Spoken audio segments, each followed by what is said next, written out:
Hello friends, नमस्कार। आप सभी का आपके अपने यूट्यूब चैनल नैन स्कूल पर हार्दिक स्वागत है। आज के अपने इस वीडियो में दो महत्वपूर्ण जानकारियां आप सभी के साथ शेयर करने वाला हूं। कल 19 मार्च को हो सकती है कैबिनेट मीटिंग, जिसमें आपका जनवरी 2025 से मिलने वाला महंगाई भत्ता और महंगाई राहत हो जाएगा फाइनल।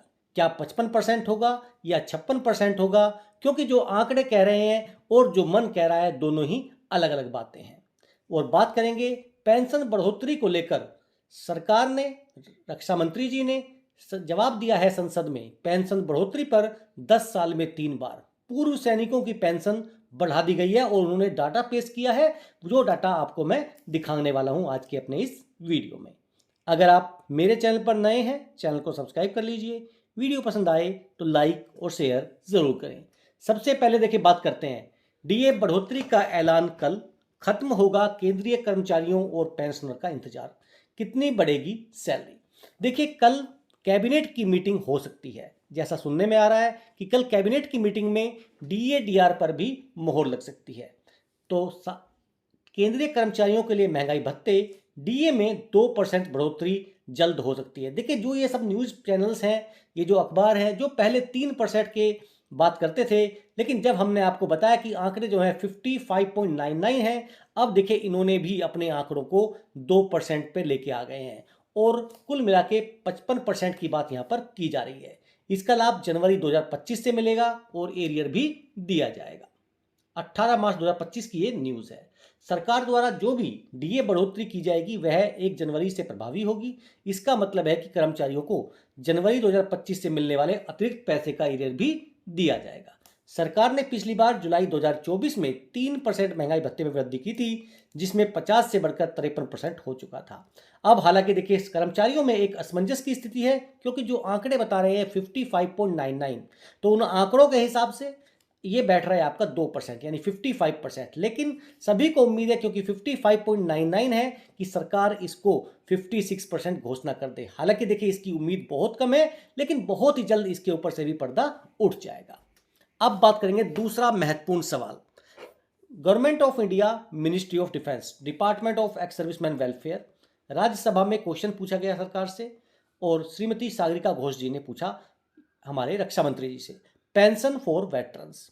उन्होंने देखिए एक बहुत इंपॉर्टेंट मुद्दे हैं जो लोकसभा और राज्यसभा में अगर बात करें तो उठाए हैं।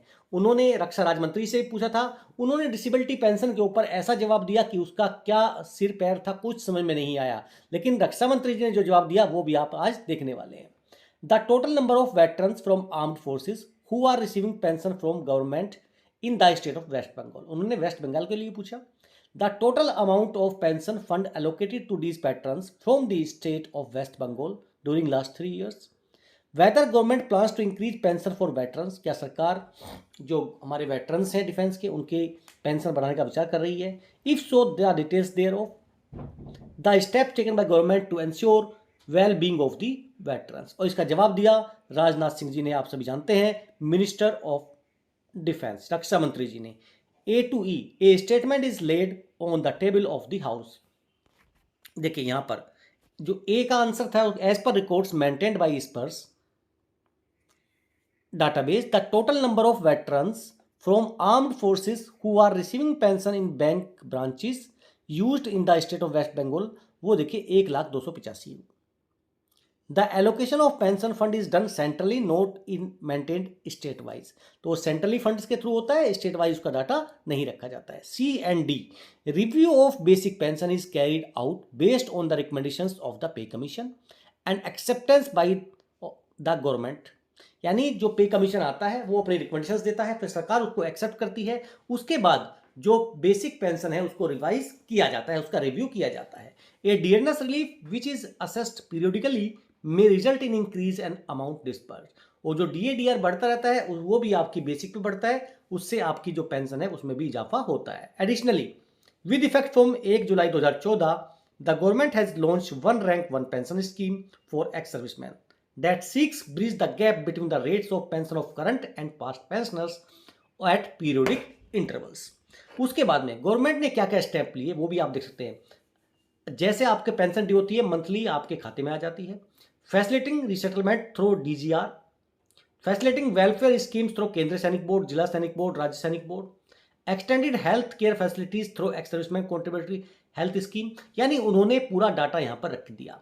लेकिन इंपॉर्टेंट चीज क्या है? इंपॉर्टेंट चीज ये है कि देखिए अभी आपका OROP 3 आया, अभी आपका फिर देखिए कह सकते हैं कि 2026 में पे कमीशन आ जाएगा, फिर 2029 में आपका जो है OROP आ जाएगा। यानी आपको धीरे धीरे क्या है, स्टेप बाय स्टेप सरकार पेंशन बढ़ाने का काम कर रही है, स्पेशली फॉर डिफेंस पेंशनर्स।